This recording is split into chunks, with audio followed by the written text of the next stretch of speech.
Hi hello నమస్తే welcome to news. నేను మీ సిద్ధగాని సుదర్శన్. మేనం శ్యామ్తో కలిసి కృషి ఉంటే మనుషులు ఋషులు అవుతారు. ముళ్ళ కంచెల్లో ఉన్న పూలు కావచ్చు, రాళ్ల కుచ్చలో ఉన్న రత్నాలు కావచ్చు, నీరు దానంతటదే పైకి రాదు. మనం చేది దప్పికి తీర్చుకోవాలి.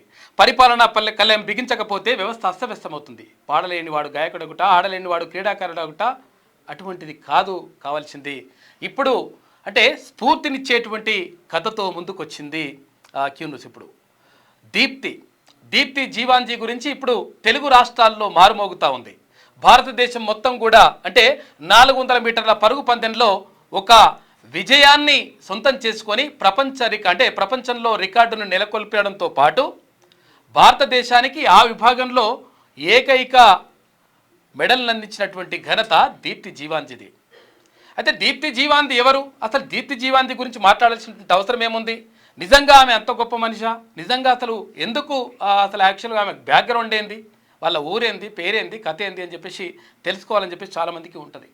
వరంగల్ జిల్లా పర్వతగిరి మండలం ఇక్కడ కల్లెడ గ్రామానికి చెందినటువంటి దీప్తి జీవాంజీ చిన్నప్పటి నుంచి ఒక మానసిక వైకల్యంతో బాధపడుతూ ఉంది. తల్లిదండ్రులు చాలా బీదవాళ్ళు. తండ్రి యాదగిరి, తల్లి ధనలక్ష్మి. వాళ్ళు అంటే ఏ పూటకు ఆ పూట పని చేసుకుంటే కానీ ఇల్లు గడవనటువంటి పరిస్థితి. నిజంగా మరి ఎట్లా పిల్లలు మరి ఇట్లా ఐక్యూ కొంచెం తక్కువగా ఉండి బాధపడుతున్నటువంటి దీప్తి, తర్వాత ఇంకొక అమ్మాయి, ఇద్దరు ఆడపిల్లలు ఇద్దరు సంతానం. దీప్తి మొదటి సంతానం, ఇంకొక అమ్మాయి ఉంది. కడా పేదరికంలో పుట్టిన దీప్తి జీవాంజీకి నిజంగా తండ్రి చేస్తున్న కృషి చూస్తే ఒక ఇటుక బట్టీలలో ఒక చిన్న లారీలో క్లీనర్ గా వర్క్ చేస్తాడు తండ్రి. ఇంకా తల్లి గృహం లేదు అంటే పనులకు వెళ్తాం. రోజు చేసుకుంటే తప్ప పూట గడవని పరిస్థితిలో నుంచి ఈరోజు పారా ఒలింపిక్స్ 2024 ప్యారిస్లో జరిగిన పారా ఒలింపిక్స్లో కాంస్యం పథకం సాధించిందంటే అంత ఆషామాషి ముచ్చటేం కాదు. అయితే మరొక విషయం ఏంటంటే ఇక్కడ తెలుగు రాష్ట్రాలకు సంబంధించి తెలంగాణ నుంచి వెళ్ళినటువంటి అంటే పారా ఒలింపిక్స్ వెళ్ళినటువంటి ఏకైక అమ్మాయి దీప్తి జీవాంజీ. నిజంగా అంటే ఈ విభాగంలో ఆమెకే భారతదేశానికి పథకాన్ని సాధించి పెట్టింది. ఈ విభాగానికి సంబంధించి 400 మీటర్ల పరుగు పందానికి సంబంధించి. అయితే నిజంగా అసలు యాక్చువల్లీ దీప్తి జీవాంజీ గురించి ఎందుకు మాట్లాడుకోవాలి అట్లా అని చెప్పేసి అనుకుంటే, నిజంగా ఆమెకు మానసికమైనటువంటి వైకల్యం ఉంది. ఐక్యూ చాలా తక్కువగా ఉంది. ఆ విషయంలో తల్లిదండ్రులు చిన్నప్పటి నుంచి చాలా బాధపడేవాళ్ళు. తర్వాత బిడ్డ ఎట్లా ఎదుగుతుంది, ఎట్లా అవుతుంది, ఏం కథ అని చెప్పేసి బాగా బాధపడుతుండే. అయితే ఇట్లా జరుగుతున్నటువంటి క్రమంలో అంటే స్కూల్ లెవెల్లో ఏ పోటీలకు వెళ్ళినా ఎక్కడికి వెళ్ళినా కానీ ఆ అమ్మాయి పరుగులో అసలు ఇక పీటీ ఉషలాగా ఇట్లా పరిగెత్తుతూ కనిపించింది. మొత్తం చిరుతపులిలాగా పరిగెత్తడం కనిపించింది. దీన్ని గుర్తించినటువంటి నాగపురి రమేష్ అని చెప్పేసి ఒక కోచ్ గుర్తించిండు. ఆయన గుర్తించి అరే అసలు ఇంత అద్భుతమైనటువంటి ప్రతిభ ఉంది, మారుమూల పల్లెలు అట్లా ఎట్లా అని చెప్పేసి అప్పుడు ఆలోచించి ఈమెని హైదరాబాద్కి తీసుకెళ్ళి శిక్షణ ఇప్పించాలని చెప్పేసి వాళ్ళు తీసుకెళ్ళాలనుకున్నారు. అక్కడ పుల్లెల గోపిచంద్ అకాడమీలో జాయిన్ చేసిన తర్వాత ఇక్కడ నుంచి వరంగల్ నుంచి హైదరాబాద్కు వచ్చినటువంటి దీప్తి జీవాంజీకి కనీసం పరిగెత్తుతుంటే వేసుకోవడానికి షూస్ కూడా లేవు. మనం సినిమాలో చూస్తాం, ఏది చిరంజీవి సినిమాలో చూస్తాం, అది రన్నింగ్ చేస్తూ ఉంటే అక్కడ ముందర ఒక అబ్బాయి రన్నింగ్ చేస్తూ ఉంటే ఆయనకు షూస్ ఉండకపోతే చిరంజీవి షూస్ తీసుకొచ్చి ఇచ్చేస్తాడు అనమాట. అట్లా అంటే సినిమాలలో చూసినటువంటి కథ కాదు, ఇది నిజ జీవితంలో జరుగుతున్నటువంటి కథ. కనీసం అంటే తినడానికి తిండి లేకుండా కడు పేదరికంలో బతికినటువంటి ఆ కుటుంబం. అయితే ఇక్కడ మరి మానసిక వైకల్యం ఉంది ఈ పాపకు, మరి పరిస్థితి ఎట్లా అని చెప్పేసి వాళ్ళు భావించలేదు. ఎట్టి పరిస్థితుల్లో అమ్మాయి గొప్పగా రాణించాలని చెప్పేసి తన తల్లిదండ్రులు భావించిండ్రు. ఆ యాదగిరి కానీ ధనలక్ష్మి కానీ ఇద్దరు భావించి ఆమెకు ప్రత్యేకంగా శిక్షణ ఇప్పించాలని చెప్పేసి కూడా అనుకున్నారు. మరి శిక్షణ ఇప్పించాలంటే లక్షల రూపాయలతో కూడుకున్నటువంటి వ్యవహారం. మరి నిజంగా మరి అన్ని డబ్బులు పెట్టగలుగుతారా? వీళ్ళు చేస్తున్నటువంటి పని ఏంది? వీళ్ళకు ఏ పూట కాపూట మరి అంటే పని చేసుకుంటేనే బతికేటువంటి పరిస్థితి ఉన్నది. మరి అటువంటి కుటుంబము మరి ఎట్లా పెట్టగలుగుతుంది అనుకుంటే అప్పుడు ఏం చేసిండ్రు వాళ్ళ తండ్రి దీప్తి మీద ఉన్నటువంటి అంటే చాలామంది తల్లిదండ్రులు ఏం చేస్తూ ఉంటారంటే తమకున్నటువంటి ఆలోచనల్ని, తమకున్నటువంటి భావాలని, తమకున్నటువంటి ఏదైతే గోల్స్ ఉంటాయో పిల్లల మీద రుద్దేటువంటి ప్రయత్నం చేస్తూ ఉంటారు. కానీ అది చేయకూడదు ఎప్పుడు కూడా. ఏదైతే పిల్లల్లో ప్రతిభ ఉంటుందో ఆ ప్రతిభను ప్రోత్సహించేటువంటి ప్రయత్నం చేయాలి. అటువంటి ప్రయత్నం చేసిండు యాదగిరి. ఏం చేసిండు? తనకున్నటువంటి భూమిని అమ్మేసిండు. భూమిని చిన్న తక్కువ భూమి ఉండే, తక్కువ కమతంలో భూమి ఉండే, కేవలం 1 ఎకరం ఉంది, ఎకరా భూమి ఎకరం భూమి అంతే. ఆ ఎకర భూమి ఉంటే ఆ ఎకర భూమిని కూడా అమ్మేసి దీప్తి జీవాంజీకి అంతో ఎంతో సహాయపడాలని అనుకున్నాడు. అంటే ఆమె పరిస్థితి ఏంటంటే నిజంగా ఎంత వైకల్య పరిస్థితి ఉందంటే కనీసం ఆమె బట్టల్ని ఆమె శుభ్రం చేసుకోలేదు, అంటే ఉతుక్కోలేనటువంటి పరిస్థితిలో కూడా ఉన్నది ఆమె. అటువంటి పరిస్థితుల్లో తల్లి ప్రత్యేకంగా ఆమె బట్టలు ఉతకడానికి సఫలీలు చేయడానికి ఇక్కడ హైదరాబాద్ కన్నా వస్తే వాళ్ళు ఏది ఎవరైతే కోచింగ్ అకాడమీ ఉందో అకాడమీ వాళ్ళు అనుమతించలేదు. అరే అట్లా సహాయకులు ఉండడానికి వీలు లేదు, ఆమెనే సొంతంగా చేసుకోవాలని చెప్పేసి వాళ్ళు అంటారు. ఒకవేళ లేదు పని మనిషిని ఎవరైనా పెడదామో తర్వాత బట్టలు అట్లా పెడదాం అనుకుంటే అటువంటి పరిస్థితి వీళ్ళకి లేదు. కాబట్టి తల్లే ఇక్కడ హైదరాబాద్కి వచ్చి తర్వాత ఆమె బట్టలు ఉతకడం కానీ తర్వాత చిన్న చిన్న హాస్టల్లో ఉండి కష్టపడి చేసిండ్రు. మరి ప్రభుత్వం నుంచి ప్రోత్సాహకాలు అందాల్సినటువంటి అవసరం ఉంటుంది ఇటువంటి వాళ్ళకు, కానీ ప్రభుత్వం నుంచి కూడా ప్రోత్సాహం లభించలేదు. చాలాసార్లు ముఖ్యమంత్రిని కలవాలని చెప్పేసి చాలాసార్లు వాళ్ళు ప్రయత్నం చేసినా కానీ ఆ ప్రయత్నం సఫలీకృతం కాలేదు. మరి ముఖ్యమంత్రిని ఎందుకు కలవనీయలేదా మరి ఏదో జరిగింది మొత్తం మీద. అది ఏది ఏమైనప్పటికీ ఒక మంచి ప్రతిభ కలిగినటువంటి క్రీడాకారునికి అన్యాయం జరిగింది. అయినప్పటికీ వాళ్ళు అట్లాగే ప్రయత్నం చేసేసి దీప్తి జీవాంజీని మంచిగా క్రీడల్లో అంటే రన్నింగ్లో మంచి ట్రైనింగ్ ఇప్పించిన తర్వాత ఆమె ఆ తర్వాత పారా ఒలింపిక్స్కి అంటే పారా తేడా ఏంటంటే ఒలింపిక్స్లో సాధారణంగా అందరూ ఎవరు పాల్గొంటారు అంటే అన్ని అవయవాలు ఉన్నటువంటి వాళ్ళు, దృఢంగా ఉన్న వాళ్ళు, రకరకాలుగా అట్లున్న వాళ్ళు ఒలింపిక్స్లో పాల్గొంటుంటారు. కానీ పారా ఒలింపిక్స్కి సంబంధించి అంగవైకల్యం ఉన్నటువంటి వాళ్ళు ఎవరైతే దివ్యాంగులు ఉంటారో ఆ దివ్యాంగులు పాల్గొంటారు. ఆ దివ్యాంగులు పాల్గొన్నటువంటి దాంట్లో ఈమెకు మానసిక వైకల్యం ఉన్నది కాబట్టి అక్కడ ఐక్యూ కూడా తక్కువగా ఉంది కాబట్టి చూడ్డానికి కూడా అంటే కొంతమంది చూడ్డానికి అద్భుతంగా కనిపిస్తారు, కాకపోతే లోపల ఏముండదు లెక్క. కానీ దీప్తి జీవాంజీ అంటే దృఢంగా ఉంటుంది, తర్వాత గట్టి సంకల్పం ఉన్నది, ఎట్టి పరిస్థితుల్లో అంటే సాధించాలనేటువంటి తపన ఉన్నది.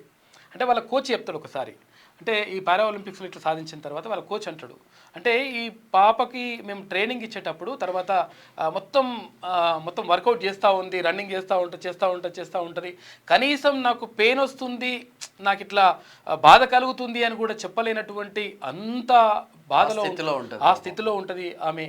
కాబట్టి అది కూడా ఒక రకంగా విజయానికి సోపానమైందేమో, వైకల్యం కూడా విజయానికి దారి తీసిందేమో అని చెప్పేసి ఆయన చెప్తుంటారు. అంటే ఒక కళ్ళల్లో నుంచి నీళ్ళు వచ్చేటువంటి ఘటన ఇది. అంటే సినిమాల్లో చూపిస్తే ఇక అద్భుతంగా చూపిస్తారు ఇది. కానీ అటువంటి అంటే నిరంతరం కృషి చేసి నిరంతరం తపన పడి చాలామంది ఏమంటుంటారంటే పిల్లలు ఉంటారు ఇప్పుడు అది ఏదైనా పని చేయరా అంటే నేను చేస్తానా ఇట్లా అవుతుందా అని. తర్వాత తల్లిదండ్రులు కూడా ఉంటారు, మా పిల్లగాని చాలా గారాభంగా పెంచుతున్నాం అండి, ఏం పని చెప్పం మనకి, ఏం పని చెప్పమంటే ఏం పనికి రాకుండా పోతున్నాడు. కాబట్టి వాళ్ళకి పని చెప్పాలి, తర్వాత వాళ్ళు ఉన్నటువంటి ప్రతిభను గుర్తించాల్సిన అవసరం ఉంటుంది. అయితే ఇక్కడ అంత నొప్పి వస్తున్నా, కాళ్ళకు నొప్పి వస్తున్నా, తర్వాత మొత్తం కూడా ఇబ్బంది పడుతున్నా కానీ ఆ అమ్మాయి కనీసం అంటే వ్యక్తపరచలేనటువంటి పరిస్థితిలో ఉన్నది. అయినప్పటికీ ఆ ట్రైనింగ్ని ఆ శిక్షణని శిక్షలాగా ఉన్నా కానీ శిక్షణని మొత్తం కూడా పూర్తి చేసేసి అత్యంత ప్రతిభావంతురాలుగా ముందుకెళ్ళింది. అయితే పారా ఒలింపిక్స్లో ఇట్లా జరిగేటప్పుడు తర్వాత 400 మీటర్ల పరిగెత్తం ఇట్లా వెళితే మొత్తం స్పీడ్ వెళ్ళిపోయి ఫస్ట్ ఆమెనే వచ్చింది, వరల్డ్ రికార్డ్ అది. ఆ రికార్డ్ అయిన తర్వాత ఇప్పుడు మళ్ళీ ఫైనల్స్కి వెళ్ళిన తర్వాత అంటే మిగతా ఆటల్లో అయితే ఫైనల్స్కి ఏ రోజు ఉంటే ఫస్ట్ సెకండ్ వచ్చేస్తుంది. ఇప్పుడు బాక్సింగ్ కానీ లేకపోతే ఇంకేదన్నా కానీ ఉంటే ఫస్ట్ ఆర్ సెకండ్ వస్తుంది. కాకపోతే ఇందులో కొంతమంది ఎక్కువ మంది ఇట్లా రన్నింగ్ పోటీలో పాల్గొంటారు కాబట్టి ఆమెకు అంటే అసలు యాక్చువల్గా గోల్డ్ మెడల్ సిల్వర్ మెడల్ రావాల్సింది, కాకపోతే త్రుటిలో తప్పిపోయింది. జస్ట్ కొన్ని సెకండ్ల తేడాతోటి గోల్డ్ మెడల్ అనేటువంటి తప్పిపోయింది. అయినప్పటికీ భారతదేశ కిరీటాన్ని ప్రపంచవ్యాప్తంగా చాటి చెప్పింది దీప్తి జీవాంజీ. 16వ పథకం భారతదేశానికి తెచ్చిపెట్టింది. అయితే ఈ దీప్తి జీవాంజీ గురించి అంటే ఒక మారుమూల పల్లెలో అంటే వరంగల్ జిల్లా పర్వతగిరి మండలం కల్లెడలో ఒక మారుమూల పల్లెలో తర్వాత ఒక బీసీ కుటుంబంలో పుట్టినటువంటి దీప్తి జీవాంజీ గురించి రాష్ట్రపతి ద్రౌపది ముర్ము ప్రత్యేకంగా ట్వీట్ చేసింది. గ్రేట్, ఎస్ అమ్మా, నువ్వు చాలా గొప్ప పని చేసినావు, నిజంగా నీ స్ఫూర్తి అందరికీ యువతకు స్ఫూర్తిగా ఉండాలని చెప్పేసి ఆమె ట్వీట్ చేసింది. తర్వాత ప్రధానమంత్రి నరేంద్ర మోడీ కూడా ట్వీట్ చేసిండు, అమ్మ ఎట్టి పరిస్థితుల్లో నువ్వు అంటే ఇటువంటి వాళ్ళు అంటే అష్ట కష్టాలు అంటే రకరకాల కష్టాలు పడి రకరకాలుగా అన్నింటికి ఓర్చుకొని పేదరికం, తర్వాత ఎవరు ప్రోత్సాహం అందించకపోవడం, తర్వాత కనీసం గైడెన్స్ లేనటువంటి పరిస్థితుల్లో ఇంకా గురువు వచ్చిండు, ఆయన ద్రోణాచార్య అవార్డు గ్రహీత ఎవరు రమేష్ గారు, ఆయనకు అంటే నాగపురి రమేష్ గారు, ఆయన నిజంగా కూడా ఆయన కూడా ఆ అమ్మాయి గ్రేట్ అని చెప్పుకోవాలి అంటే నిజంగా. ఆమెని అంటే రాటు తేల్చడంలో ట్రైన్ చేయడంలో చాలా గొప్పగా కృషి చేసిండు ఆయన కూడా. తర్వాత తల్లిదండ్రులు కూడా కృషి చేసిండ్రు, ఇంకా కొంతమంది తోడ్పాటును అందించారు. తర్వాత ఈనాడు ఆ లక్ష్య ఏదైతే అది వాళ్ళు పెట్టినరో దాంట్లో కూడా ఈ జీవాంజీ ముందుందంట. అంటే గతంలో కూడా బంగారు పథకాన్ని అంటే పథకం సాధించారు. ఇక్కడ ఒకటి మాట్లాడుకోవాలన్న, చాలా వరకు ఏంటంటే ఒలింపిక్స్ లో పథకాలు కొట్టట్లేదు భారతీయులు అని ఈ రాజకీయ నాయకులు చాలా మంది చేస్తూ ఉంటారు. నిజంగానే ఈ అమ్మాయి దీప్తి జీవాంజీ పారా ఒలింపిక్స్ కి ఇప్పుడు 2024 లో నిన్న జరిగిన ఫైనల్లో కాంస్యం వచ్చింది. కాంస్యం రాకముందు ఒక కాంస్యం సాధించింది, ఏషియా గేమ్స్ లో కాంస్యం సాధించింది, గోల్డ్ మెడల్ సాధించింది. అన్ని సాధించినప్పుడు కనీసం ఆమెకు ఏం లభించింది, ఆమెకు ఏం ప్రోత్సాహం లభించింది ప్రభుత్వాల నుంచి?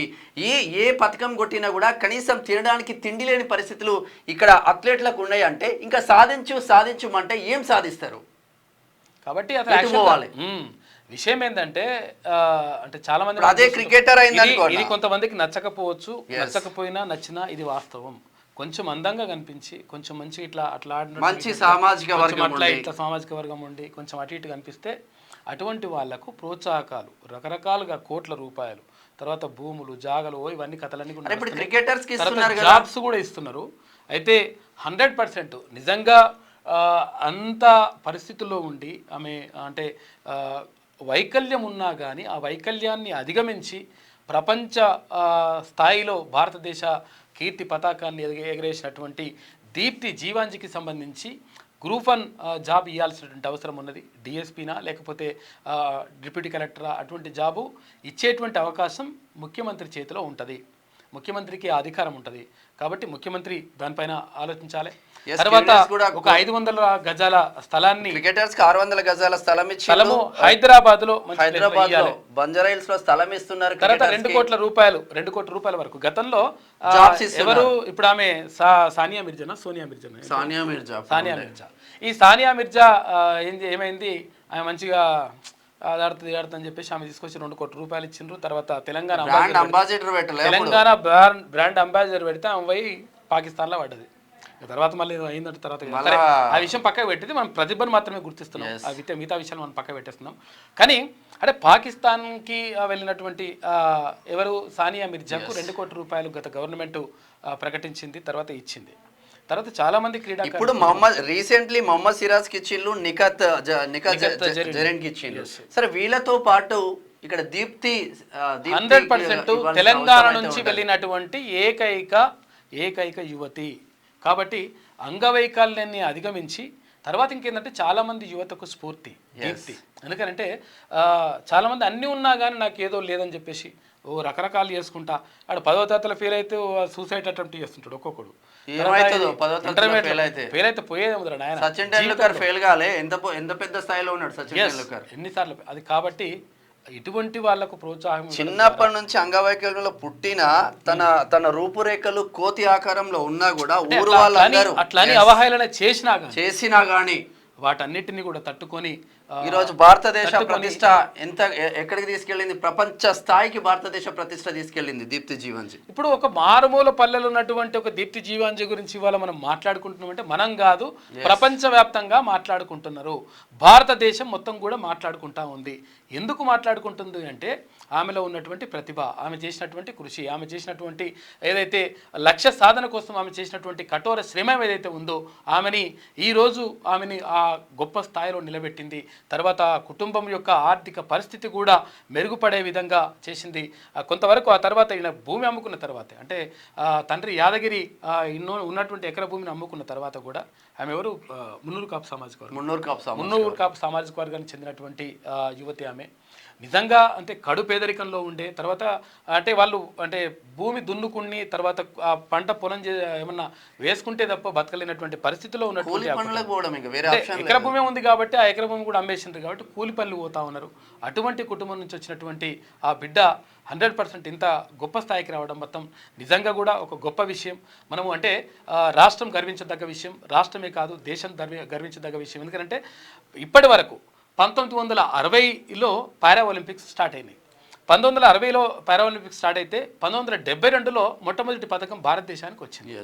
అయితే 1960లో ప్రారంభమైనటువంటి పారాలింపిక్స్లో ఇప్పటి వరకు ఈ విభాగంలో 400 మీటర్ల పరుగు పందెం విభాగంలో ఎప్పుడు కూడా భారతదేశానికి పథకం రాలేదు. మొట్టమొదటి పథకాన్ని తీసుకొచ్చి పెట్టింది దీప్తి జీవాంజీ. కాబట్టి అంటే ఇటువంటి క్రీడాకారులకు ఇటువంటి ప్రతిభ కలిగినటువంటి ఎవరైతే క్రీడాకారులు ఉన్నారో వాళ్ళని ప్రోత్సహించాల్సినటువంటి బాధ్యత అవసరం ప్రభుత్వాలపైన, ఇటు రాష్ట్ర ప్రభుత్వం పైన అటు కేంద్ర ప్రభుత్వం పైన ఉన్నది. సమాజం కూడా ఎవరైతే వాళ్ళని చూసి అంటే మనిషిని చూసి కాకుండా వాళ్ళ లోపల ఉన్నటువంటి ప్రతిభను చూసి వాళ్ళని గౌరవించాలి, వాళ్ళని అంటే ప్రోత్సహించాల్సినటువంటి అవసరం సమాజం పైన కూడా ఉన్నది. తల్లిదండ్రులు అంటే దీప్తి జీవాంజీ తల్లిదండ్రులు నిజంగా గొప్ప విషయం, వాళ్ళకు సెల్యూట్ చేయాలి. ఎందుకంటే యాదగిరి కానీ తర్వాత అక్కడ ధనలక్ష్మమ్మ కానీ వాళ్ళు నిజంగా వాళ్ళు ఆ పాప కోసం అంటే ఆమె పడుతున్నటువంటి శ్రమను చూసిండ్రు, తర్వాత ఆమె ఉన్నటువంటి ప్రతిభను గుర్తించిండ్రు, కన్నీళ్ళని దిగమింగుకున్నారు, తర్వాత కష్టాలు పడ్డరు, కన్నీళ్ళు పడ్డరు, తర్వాత వాళ్ళు తిన్నరా తినలేదా, ఉన్నరా లేరా, తర్వాత పరిస్థితి ఏంది, కారం తిన్నరా లేకపోతే ఉన్నరా, అటువంటి పరిస్థితులన్నీ కూడా పక్కకు పెట్టేసిండ్రు. దీప్తి జీవాంజీ విజయం కోసం నిరంతరం కృషి చేసిండ్రు. ఆమె గోల్డ్ మెడల్ సాధించాల్సింది, దురదృష్టవశాత్తు అయినప్పటికీ బ్రాంజ్ మెడల్ వచ్చింది. బ్రాంజ్ మెడల్ కూడా ఇంతవరకు లేదా అందులో. కాబట్టి దీప్తి జీవాంజీ నిజంగా కూడా యువతకు ఆదర్శంగా ఉంది.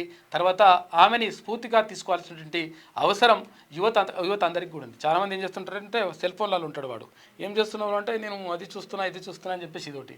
ఇక చిన్నపిల్లలు ఉంటారు, వాళ్ళకు పబ్జీ వాడు అన్ననే కొడుతుంటాడు, చుట్టూ అంటాడు అని దాంట్లోనే ఉంటుంది తప్ప ఈ బయట ప్రపంచంలోకి వచ్చేసరికి వాడు ఏసేది లేదు పీకేది లేదు. ఇక ఇట్లా కొడుతుంటారు, మళ్ళీ ఇవి చేస్తుంటారు తప్ప అవన్నీ లేవు. కాబట్టి ఎవరైతే యువత అందరిలో కూడా ఏ మనిషికి కూడా ఒకరికి తక్కువ ఒకరికి ఎక్కువ అనేది ఏమి ఉండదు, అందరికీ కూడా సమానమైనటువంటి అవకాశాలను ఆ దేవుడు కల్పించండు. కాబట్టి దాన్ని సద్వినియోగపరచుకుంటే మీరు ఏ రంగంలో గొప్పగా ఉన్నారో చూసుకోండి, ఏ రంగంలో మీకు ఇష్టమో చూసుకోండి, ఆ రంగంలో ప్రత్యేకంగా కృషి చేయండి. తల్లిదండ్రులు కూడా గుర్తుపెట్టుకోరి. ఏం చేయాలంటే పిల్లల్ని ఎప్పుడైతే పిల్లలు ఎవరికి ఏది ఇష్టపడుతున్నారు, ఏది ఇష్టంగా వాళ్ళు చేయగలుగుతున్నారో దాంట్లో ప్రోత్సహించండి. 100% వాళ్ళు సక్సెస్ అవుతారు. గురువులు ఎవరైతే టీచర్లు ఉన్నారో టీచర్లు కూడా వాళ్ళ ప్రతిభను గుర్తించాల్సిన అవసరం ఉన్నది. ఇప్పుడు దీప్తి జీవాంజీని స్కూల్ స్థాయిలోనే పాఠశాల స్థాయిలోనే వాళ్ళు గుర్తించేసి ఆమెను ఇట్లా అంటే ఒక ఒలింపిక్స్లో పారాలింపిక్స్లో ఒక మెడల్ సాధించే విధంగా చేసిండ్రు. కాబట్టి అటువంటి స్ఫూర్తిని యువత అందరూ కూడా తీసుకోవాలి. తర్వాత ప్రభుత్వాలు కూడా ఇటువంటి వాళ్లకు ప్రోత్సాహకాలు అందించి 100% వాళ్ళని గొప్పగా నిలపాల్సినటువంటి బాధ్యత అవసరం ప్రభుత్వం. ఇంకా ప్రాక్టీస్ చేస్తున్న క్రమంలో చదువును కూడా ఎక్కడ నెగ్లిజెన్స్ చేయలేదు. ఎస్, డిగ్రీ కంప్లీట్ చేసింది దీప్తి. డిగ్రీ కూడా కంప్లీట్ చేసింది మంచిగా. బట్ ఆర్థికంగా మాత్రం ఎన్ని పథకాలు వచ్చినా, 2 కాంస్యాలు వచ్చినా, 1 గోల్డ్ మెడల్ వచ్చినా, ఇంకా లోకల్లో చాలా వరకు పార్టిసిపేట్ చేసి ఎన్నో పథకాలు వచ్చినా కూడా మన భవిష్యత్తు మారలేదు. అక్కడ కుటుంబ నాకు కూడా బాధ అనిపిస్తుంది, కుటుంబ పరిస్థితులు మారలేదు. మా ఇంట్లో 12 బస్తాల అవార్డులు ఉన్నాయి. మా ఇంట్లో 12 బస్తాలు ఉన్నాయి. ఇవి అంటే నేను క్రీడలలో కాకపోవచ్చు, ఎస్ఏ రైటింగ్ కానీ, ఎలక్ట్రిషన్ కానీ, క్విజ్ కాంపిటీషన్ కానీ, లేకపోతే ఐఐటి సాంస్కృతిక కార్యక్రమాలు కానీ, పథకాలతో 12 బస్తాల పథకాలు ఉన్నాయి నా దగ్గర. పెద్ద పెద్ద అవార్డులు మస్తు వచ్చినాయి. 2 బస్తాల సర్టిఫికెట్లు ఉన్నాయి. అయినప్పటికీ అంటే ప్రభుత్వం నుంచి ఒక ప్రతిభ కలిగినటువంటి వాళ్లకు ప్రోత్సాహకాలు అందకపోవడం మాత్రం వాస్తవం. కాబట్టి అందరికీ కూడా ఎవరైతే ప్రతిభ కనబరుస్తున్నారో వాళ్ళకు ప్రోత్సాహకాలు అందించాల్సినటువంటి బాధ్యత ప్రభుత్వం పైన 1000% ఉంటుంది. సమాజం కూడా వాళ్ళని గౌరవించాలి. తర్వాత ఎవరైతే తల్లిదండ్రులు ఉంటారో వాళ్ళని ప్రోత్సహించాలి. గురువులు ఉంటారో, ఎవరైతే టీచర్లు ఉంటారో టీచర్లు కూడా వాళ్ళని ఆయా రంగాల్లో ప్రోత్సహించాల్సినటువంటి అవసరం ఉన్నది. కాబట్టి నిజంగా దీప్తి జీవాంజీ యువతకు 1000% ఆదర్శంగా నిలుస్తూ ఉంది. లైక్ చేయండి,